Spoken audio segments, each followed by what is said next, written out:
If I were to ask you the question, what's happening to your ox? How would you answer that? If I walked up to you after services and shook your hand and said, what's happening to your ox? How would you answer that? You probably may think, I didn't know I had an ox. But you do in the sense in which I'm asking that question. So while you ponder the question, what's happening to your ox? Let's begin by noticing that God in the Old Testament had a very strict law concerning the Sabbath. Let's go to the book of Exodus chapter 20, beginning at verse 9. God had a very strict law concerning the Sabbath. Here's what the law said.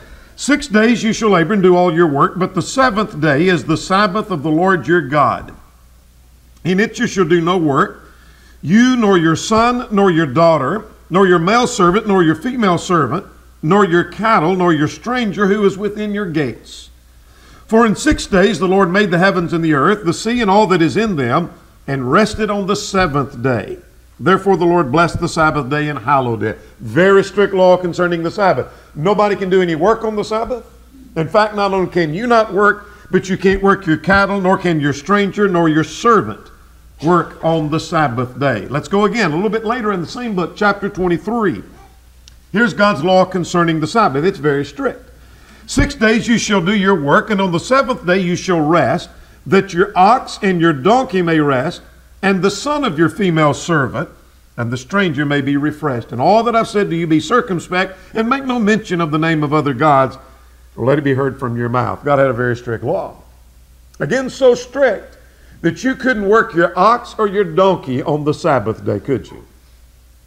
Not only could your servant not work, but the children of your servants couldn't work on the Sabbath day. Let's go again to Deuteronomy 5, at verse 12. Observe the Sabbath day to keep it holy. As the Lord your God has commanded you, 6 days you shall labor and do all your work, but the seventh day is the Sabbath of the Lord your God. In it you shall not do any work. You, nor your son, nor your daughter, nor your manservant, nor your maidservant, nor your ox or your donkey, nor any of your cattle, nor your stranger who is within your gates, that your manservant and your maidservant may rest as well as you. Those three texts well establish that God had a very, very strict law concerning the Sabbath. But here's something I want you to notice concerning those passages, Exodus 20, Exodus 23, Deuteronomy 5. There was not a mention of an ox being in the ditch in any of those passages, was there? In fact, though, it was mentioned in Luke chapter 14, where we read this morning, in verses 1 through 6. It was Jesus who introduced that thought. And so here in Luke chapter 14, you remember he came to the house of one of the rulers of the Pharisees. This has already been read, so I won't read it again. And the text says that the Pharisees asked him, they came to him saying, is it lawful to heal on the Sabbath? Jesus spoke to them rather, saying, is it lawful to heal on the Sabbath? And they kept silent, and he took a man and he healed him. And then here's what Jesus said about that. In other words, they're questioning whether or not it's right to heal on the Sabbath day. And so Jesus heals a man on the Sabbath day, and he said, which of you having a donkey or an ox that has fallen into the pit, into the ditch, the King James says? Which of you, if you had an ox or a donkey fall into the ditch or into the pit, would not immediately pull him out on the Sabbath day? And they couldn't answer him regarding those things. Parallel account, Matthew chapter 12, comes a little different in this time, because it was this time that they said to him, is it lawful to heal on the Sabbath? Verse 10. And so Jesus answered and said to them, which are there among you, I'm reading at verse 11, if you had one sheep and it falls into the pit on the Sabbath day, would not lay hold of it and lift it out? That's what you would do. And how much more value is a man than sheep? And then he turned, verse 13, and told the man, stretch out your hand. And he stretched it out and was restored as the other. He worked the miracle on the Sabbath. Let's go one more time, this time to Luke chapter 13, if you will, and in verse 15. The previous verse, that's not on the screen before you, the ruler of the synagogue had said to Jesus, and I'm paraphrasing, you've got 6 days in which to do your working of miracles. If you want to do those, do it on one of those days and not on the Sabbath day. And Jesus' response to him was, hypocrite, does not each one of you on the Sabbath day loose his ox or his donkey from the stall and lead it away to water it? I want you to notice what Jesus has just said. Yes, there is a strict law concerning the Sabbath, but when I heal a man on the Sabbath, that's not a violation of the Sabbath law. and you recognize some things that are not a violation of the Sabbath law. For example, if your ox or your donkey needs to be watered, you would lead it away to water it, and that's not working on the Sabbath. You recognize that. And if you need to lift your ox that has fallen into the ditch out of the ditch on the Sabbath day, you do that on the Sabbath day. Now let's consider some things about Luke chapter 14 that we just read. I want you to notice there is no indication that the Pharisees disagreed. There is no record in the text where the Pharisees said, now wait a minute. You know we've never violated the Sabbath by lifting out our ox on the Sabbath day. We've never done that. We always leave him in the ditch till the next day. No indication they disagreed with that. The point Jesus is making is their inconsistency. You would go and lift your ox out of the ditch on the Sabbath day, but you say I'm doing wrong when I heal a man on the Sabbath day. You are inconsistent in that. What Jesus is saying is this is not a violation of the Sabbath law. There are times when an emergency situation may arise, like you need to lift your ox out of the ditch. You take care of it and you still observe the Sabbath day. How do I know they're still observing the Sabbath day? Because this was not a violation of the Sabbath law. God had a very strict law concerning the Sabbath. So let's talk about the ox in the ditch concept. We often appeal to that principle to exempt our responsibility. We may either quote that phrase or at least we appeal to the idea, and here's how that works. It comforts us to think that this is just one of those situations where the old ox just fell into the ditch. Do you ever say that? Do you ever at least appeal to that idea that I know sometimes the ox falls into the ditch? And you see, my circumstance is just one of those where the old ox just falls into the ditch. And my ox is just in the ditch today. That's just the way it is. Here's how we use that. How do we use that principle of the ox in the ditch? Well, we may apply it to attendance. Maybe when we miss more than just a few occasions, and it's, we're missing a good bit, we just tell the elders when they inquire, well, you see, here just lately our ox has just been in the ditch. We may not use that phrase, but that's basically what we're saying. You see, I would be here, I'd like to be here, but this is just one of those occasions like Jesus talked about. Sometimes the old ox just falls in the ditch. Or we use it to apply to this. Maybe it's Bible study. You see, I would have studied and I would have been prepared for Bible class. And so I'm sorry when, Brother So-and-so, when you called on me for an answer, I just didn't really study. Well, this week has just been one of those, my ox has just been in the ditch, you see. And that's been that way for the last few weeks, and I just haven't been studying for my class. And so I'm exempt from my responsibility. Or maybe we apply it to prayer. You see, I've had a busy schedule lately. I've had a lot on my plate, and so I haven't had time to pray like I should. To tell you the truth, the problem is my ox has been in the ditch. Or maybe we apply it to this. Maybe it's the husband and wife relationship. You see, we haven't had time to spend it with each other, and we're not really being husband and wife like we should and giving attention to each other. To tell you the truth, our problem is our ox has just been in the ditch here lately, and we're just exempt from being the husband and wife we should be. Maybe we do apply that to the rearing of our children. Normally, we wouldn't allow them to get away with what they're getting away with, and we wouldn't tolerate some things we're tolerating, but just lately, you see, our ox has been in the ditch. And in each one of these circumstances, we're saying, you know what? My situation is different than yours, and you see, my ox is in the ditch. I'm exempt from my responsibility because my ox is in the ditch. Do you ever use that phrase? Do you ever appeal to that concept of the ox being in the ditch? So now I ask you, what's happening to your ox? The question makes sense, doesn't it? What's happening to your ox? And when I ask that, I'm asking, does your ox keep falling into the ditch? Is it that your ox seems to stay in the ditch? He doesn't just fall there, but he seems to be there all the time. Every time we ask, he's in the ditch.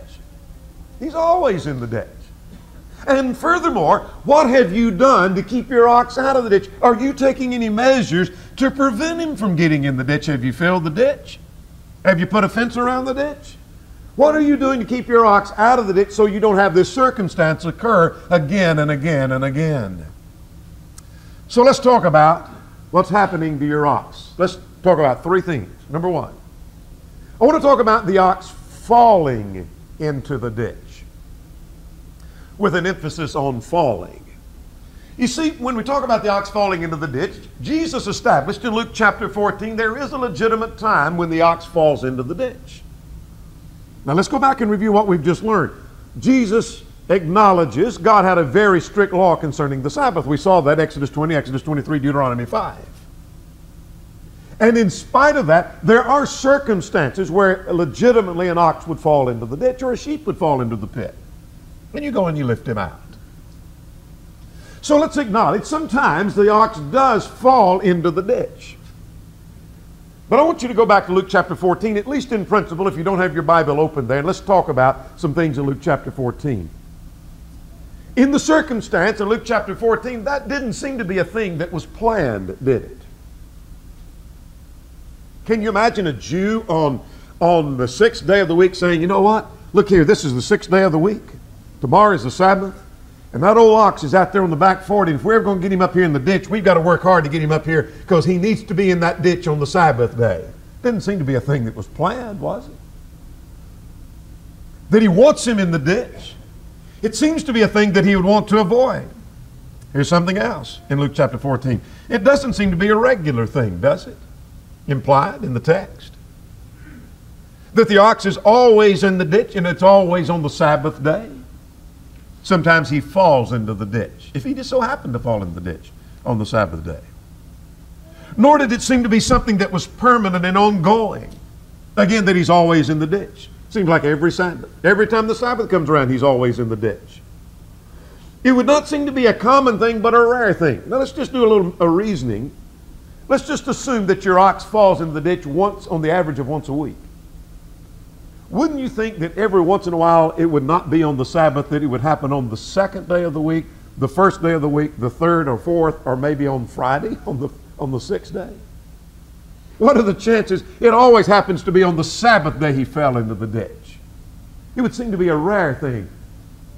And furthermore, it didn't take all day to take care of the ox in the ditch. And the evidence of that is that they would still observe the Sabbath. What Jesus is saying, I'm not violating the Sabbath law, neither are you violating the Sabbath law. Now, let's take those principles as we talk about not being a welcome thing, but it would seem to be a thing that you would shun. Let's take those principles and contrast that with the present day. Then again, I ask you what's happening to your ox. In contrast to Luke chapter 14 not being a planned thing, can you see that we plan and we schedule things that will put our ox right in the middle of the ditch when we know he's going to be in the ditch? In contrast to it not being a regular thing, sometimes our ox is always in the ditch. I don't know how it is here at Parkview, but where I preach, when we have a gospel meeting, if you ask on the Lord's Day, the meeting started. Some of our members, you ask them, are you planning on being here? They would be offended. Well, sure, I'm faithful. I would always be here. I never miss a service. There'll be at least 3 services they'll miss that week because they always do. They'll have an ox fall in the ditch every gospel meeting. It happens every time. But if you ask them on Sunday, are you going to be here every night? Oh, yeah, we're going to be here every night. We always come. We never miss. But every meeting, they'll miss 3 services. Every meeting. What are the chances your ox always falls in the ditch every gospel meeting? What are the chances of that?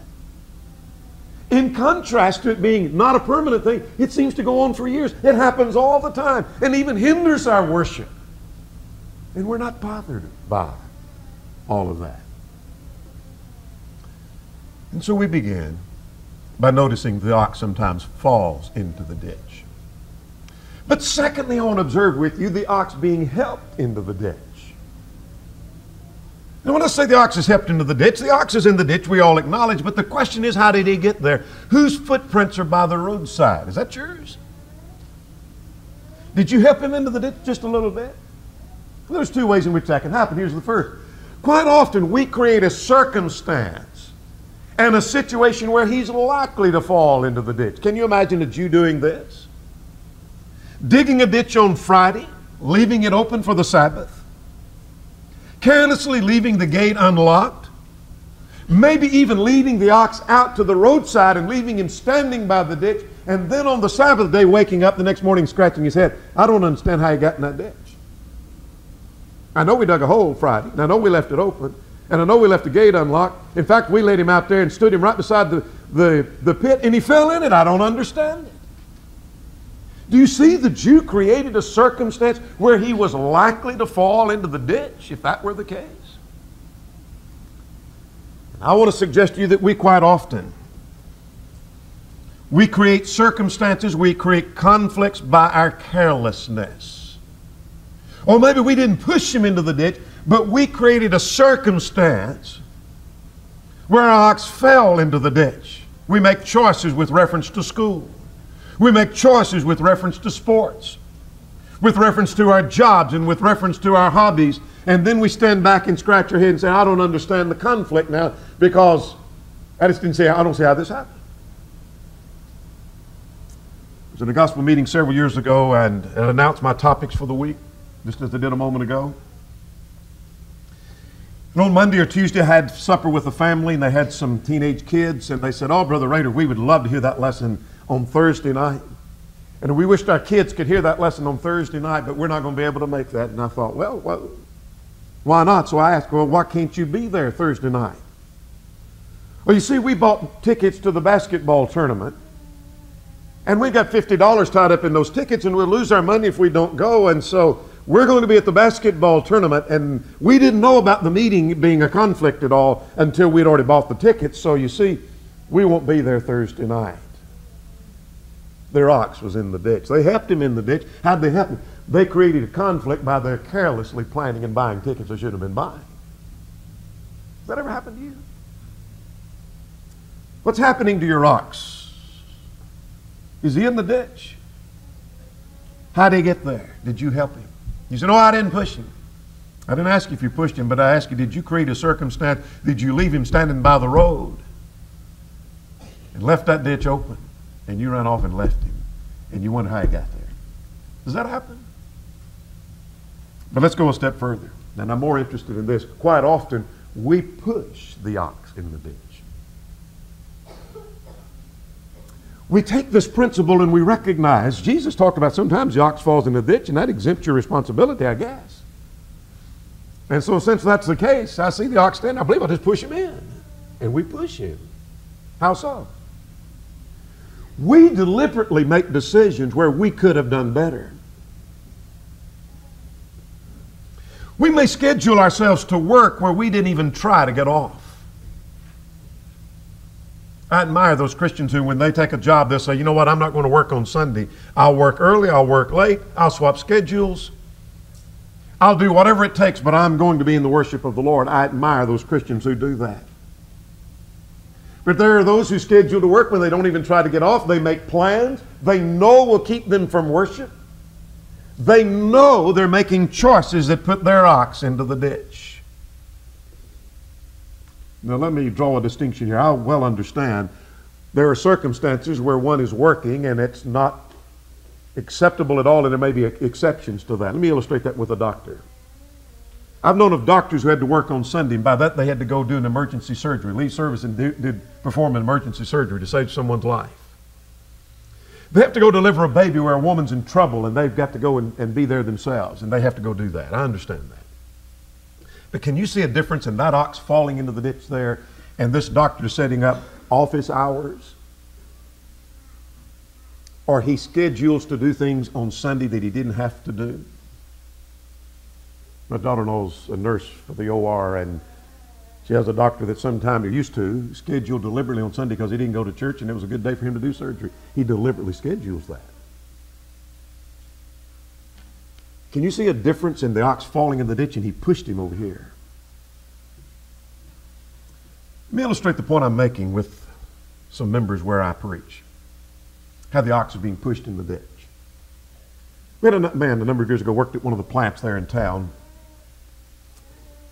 And he missed on Sunday morning and he missed Sunday night. And I asked him, well, where is he? And she said, oh, they made him work today. I said, they don't run that plant on Saturday. I know some people work out there. They don't run on, oh yeah, they're working today. I mean on Sunday, they don't run on Sunday. She said, yeah, well, they made him work today. I said, he didn't have a choice? No, he didn't have a choice. So he misses the next Sunday. And she said, on Sunday morning, I said, where is he? She said, they made him work today. I said, they made him work? Yeah, they made him work. Had no choice. Then it dawned on me, two of our elders work at the same plant, on the same line. And so I went to the elders and I said, how come you're not working today and he has to? They said, we are working today. And I said, no, wait a minute. He's missing. You're here. So let's go over this again. Why are you not working today and he is? They said, we are working today. I said, well, how are you at services? They said, we went in at 3 o'clock this morning. And we worked right up to service time. We told them we'd come in early and get some work done. And then we'll go in this afternoon and work all afternoon. We'll come back to services tonight. Then we'll work to midnight tonight to get all of our time in. My question was, could he have done the same thing? And they said, absolutely, he could have done the same thing. But he didn't choose to. Can you see sometimes we push the ox into the ditch? Let me ask you a question. What's happening to our attendance? And by that I mean, what's going on with our attendance? If I were to ask, if this were a Bible class, and I ask you, now get out a piece of paper and write down something and then we'll go over it. And I said, what reasons are legitimate and accepted for missing worship services? What would you put down? And you get out your pencil and piece of paper and you say, okay, I think this is a legitimate reason. All right, here's another legitimate reason. Now, my next question to you is, how do you know that's acceptable? And why did you put that down? As you ponder that for a moment, I want to suggest to you that our excuses often become accepted. Here's probably one of the things you were thinking about. You probably listed sickness. All right, we understand that. Can you see that because sickness is an accepted reason for not assembling our oxes in the ditch, that breeds acceptance that any ailment or any pain works? I think I can demonstrate that to you before we're through. And you may have said, well, I put down work. Well, okay, let's just accept that. Because we accept work as a legitimate reason for not assembling with the saints, that breeds acceptance of any job for any reason anything needs to be done. You say nobody reasons that way. Oh yeah, they do. I've had people reasoning where I'd say, well, where were you last Sunday evening? Well, I was spreading gravel in my driveway. And you're spreading gravel in your driveway? Well, yeah, see, if I had gone to work and gone, that would have been okay, and then I could have paid somebody to do it. So instead of paying somebody else to do it, I just did it myself. What's the difference? Something need to be done. You reason that way? Because work is an accepted reason, that anything I need to do, that's just like work, so that's an acceptable reason. And since sickness is an acceptable reason, then that breeds acceptance, any pain or any ailment. If I feel just a little bad, that's a reason that I ought not to worship with the saints.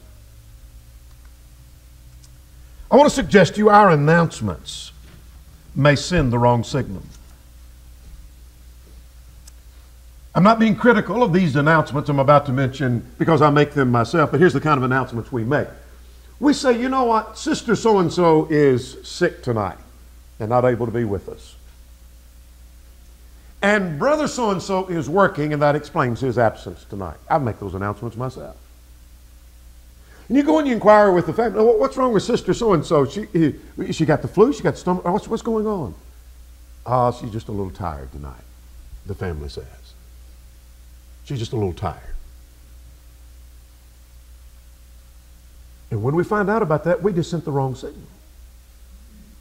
And well, what about Brother so-and-so? You say he's working tonight, or working this morning. That's why I don't understand. Well, he volunteered. You see, they wanted some overtime, and you get paid double time on Sunday, so he volunteered to go in. Here's what that breeds. It sends the wrong signal because what the signal is sent is this: don't push yourself any ailment justified. So if you feel just a little tired or you have just a little bit of a headache, don't come to services because any ailment justifies you not being here. And since work is justifying, well then work always justifies missing. So even if you can volunteer to work, go ahead and do that. Make your extra money because that's acceptable. You see, our announcements often send the wrong signal. Because we just gave our announcement, Sister so-and-so is sick, Brother so-and-so is working, as if we all approve of that, and we know God does. That sends the wrong signal sometimes. Now I want to list 4 things. Let's start with Hebrews 10, if you will. I want to list 4 things that challenge my thinking about attendance. And if we can accomplish this in this study this morning, if we walk away from here as you start thinking about your ox, if your thinking can be challenged just a little bit and you think a little different about attendance, maybe than you thought before, our time's well spent. Let's go to Hebrews chapter 10 and verse 25. not forsaking the assembling of ourselves together as the manner of some is, but exhorting one another, and so much the more as you see the day approaching. Quite often as we talk about Hebrews 10, we give emphasis not forsaking the assembling of ourselves together. I'm more interested in the phrase, as the manner of some is. Here was a letter written to people who are discouraged. They're in the midst of persecution. And right in the middle of exhorting them, which chapter 10 is an exhortation, he says, not forsaking the assembling of ourselves, as the manner of some is. Some were in the habit of missing and forsaking the assembly. Don't forsake like they are doing. Why were they forsaking? Either the context gives us no clue, or the textual and historical context implies that persecution is what's going on. Listen to Albert Barnes. He said some may have been deterred by the fear of persecution, as those who were thus assembled were more exposed to danger than others. Arthur Pink argues the same thing. Can you see in the midst of severe persecution, where they're being threatened for their faith, that one who goes and assembles with the saints is in greater danger than those that are not assembling? And right in the middle of this persecution, where if you assemble with the saints, you may be threatened, you may be beaten, your home may be ransacked. That right in the middle of that, he said, not forsaking the assembling of ourselves together. If persecution was not a valid reason for missing, that makes me rethink about my headache. That makes me rethink about my being tired. That makes me rethink about volunteering to go work somewhere. Makes me rethink some things. When persecution wasn't a valid reason for forsaking the assembly, you go on even though you may be persecuted. Now, if that's not the case, then we don't have a clue in the context why they were missing. There's nothing that indicates. The context seems to indicate persecution by the historical and textual context. Here's something else. This seems like an odd place to talk about attendance. So let's go to Numbers 29 and see what's there. Here's how we reason. As you're turning to Numbers 28, I just want to notice a word that's used repeatedly in these two chapters. And if you're so disposed to mark or underline, you might get a pencil and get ready to underline this key word. Here's how we reason. God gave me responsibility number 1 over here, and we need to do that. But then God gave me this responsibility number 2 over here, and because I have to do this, that means I don't have to do that one over there. See, how does that work? Well, God told me to worship and assemble with the saints, and God told me to feed my family, take care of my family, and because of this, that means I don't have to observe that one over there. Well, why can't we reason along this line? I'm supposed to assemble with the saints, but God told me to take care of the needy, and I can make more money to take care of the needy, so I'm just going to work every Sunday and take care of the needy, and that eliminates that one over there. I don't have to assemble with the saints. Here's what I want you to see from Numbers 29. When God gives you one command, and then he adds another command, this one over here, listen to me carefully, is besides the first one. What does that mean? That means it's in addition to, you still have that one to do. Let's go with Numbers 28 in verse. Let's start at verse 10. All through chapters 28 and 29, this word besides is used. Notice at verse 10. This is the burnt offering for every Sabbath besides the regular burnt offering. You see, that doesn't eliminate, when you do this next one, that didn't eliminate the first one. You still have it. Let's go again. Look at verse 15. And this one kid of the goats as a sin offering to the Lord shall be offered besides the regular burnt offering. Look at verse 24. Again, this shall be offered besides the regular burnt offering. Look at verse 31. Besides the regular burnt offering with its grain offering, and on it goes all through chapter 29.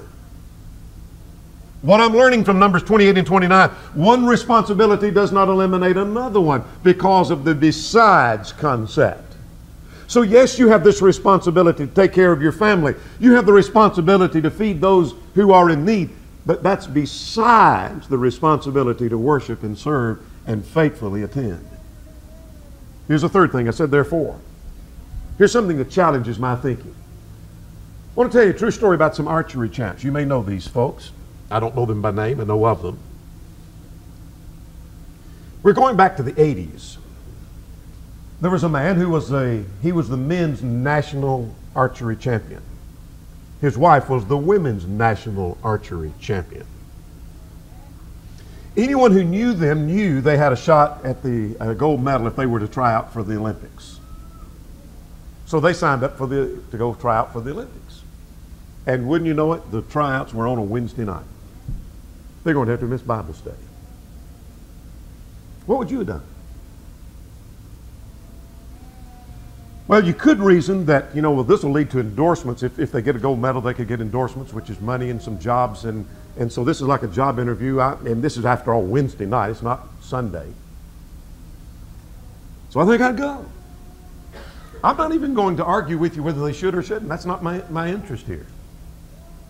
I'm not even going to argue with you would they have done wrong had they gone. But I'll tell you what they did. They said, forget the Olympics. We're going to be at Bible study on Wednesday night. And that's exactly what they did.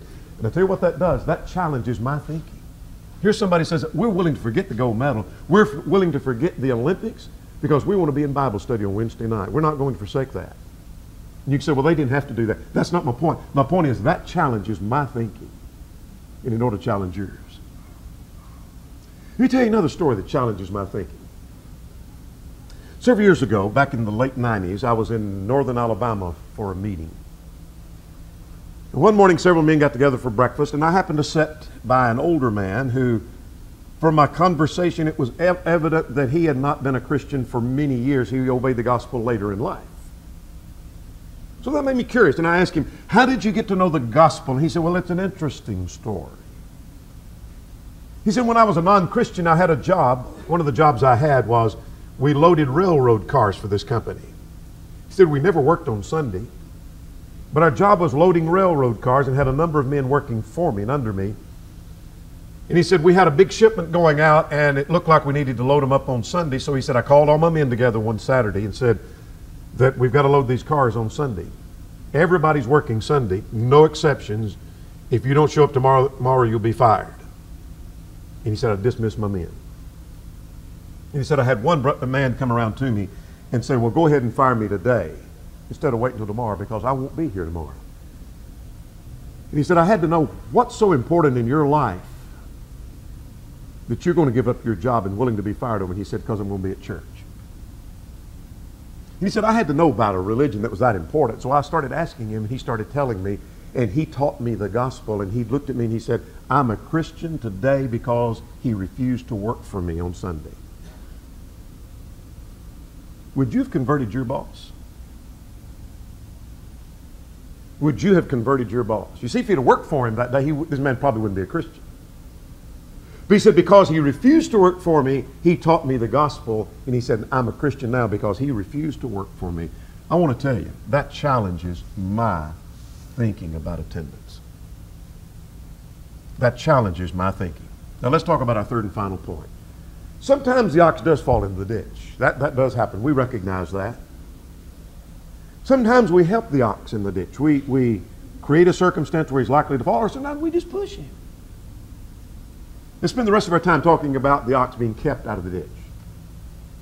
What are you doing to keep your ox out of the ditch? Let's start with some principles. Let's list several things that will help keep your ox out of the ditch. First of all, let's remember our purpose in life. Ecclesiastes 12 and 13. You remember Solomon as he pursues life under the sun. What is life under the sun all about? Was his question, his pursuit.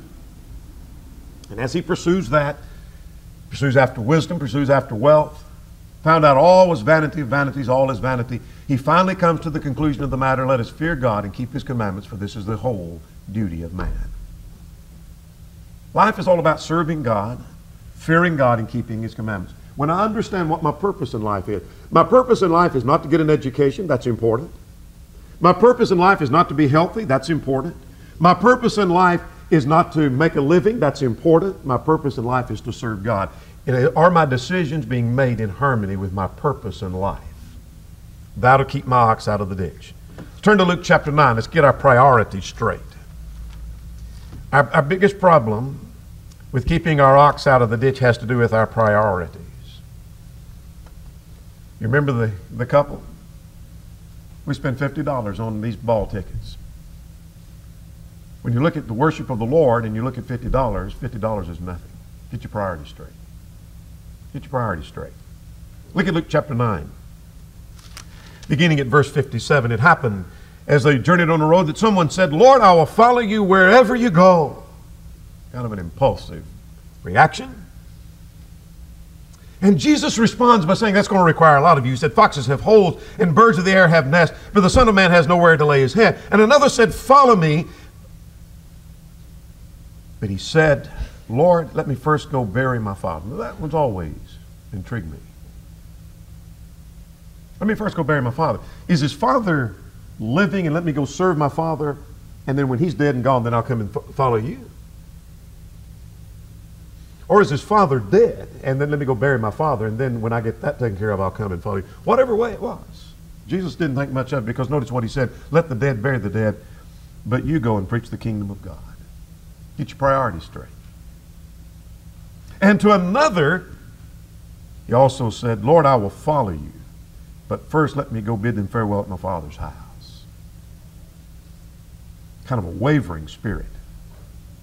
And notice Jesus responded by saying, no one having put his hand to the plow looking back is fit for the kingdom. Get your priorities straight. So when I understand my purpose in life and I get my priorities straight, then my ox is going to be kept out of the ditch. Look at Matthew chapter 13, verse 44. The kingdom of heaven is like the one who found a great treasure hidden in a field, and for joy over it goes and sells all that he has to buy that field. And what I'm learning from that is I need to sacrifice in order to serve God. That may mean that I have to cut something out. I may have to give something up.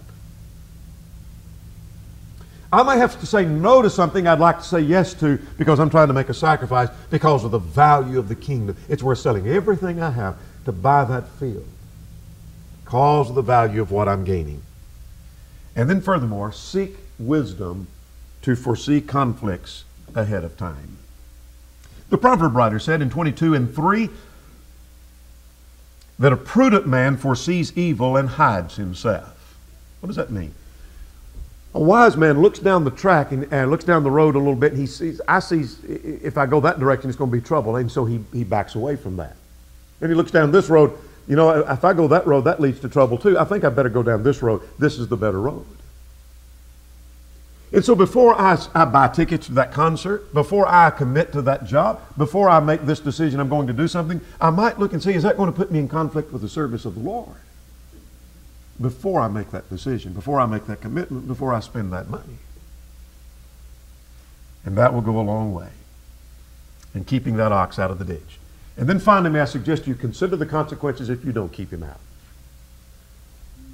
You see, Jesus made use of this principle.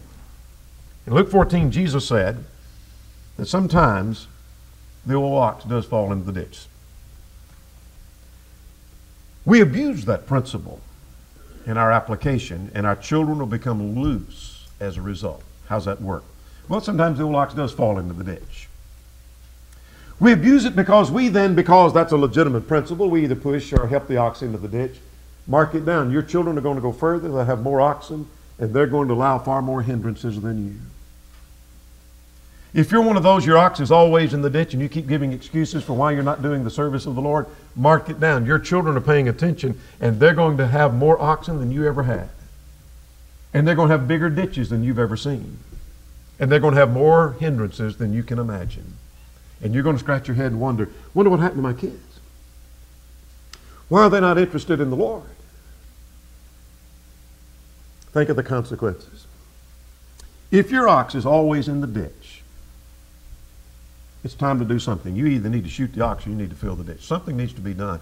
If your ox is always in the ditch, something's got to be done to your ox, or something's got to be done to the ditch to keep your ox out of the ditch. So what's happening to your ox? The question makes sense now, doesn't it? What's happening to your ox? Is your ox always in the ditch? Does he seem to stay in the ditch? What are you doing to keep him out of the ditch? Sometimes he falls. Sometimes we help him. Our job is to keep him out of that ditch. There may be one or more present who's not a Christian, who's not a child of God. Would you come believing that Jesus is the Christ, the Son of the living God? Would you repent of your sins, acknowledge your faith, and be buried in the waters of baptism for the remission of sins? If you're subject in any way, would you come while together we stand and while we sing?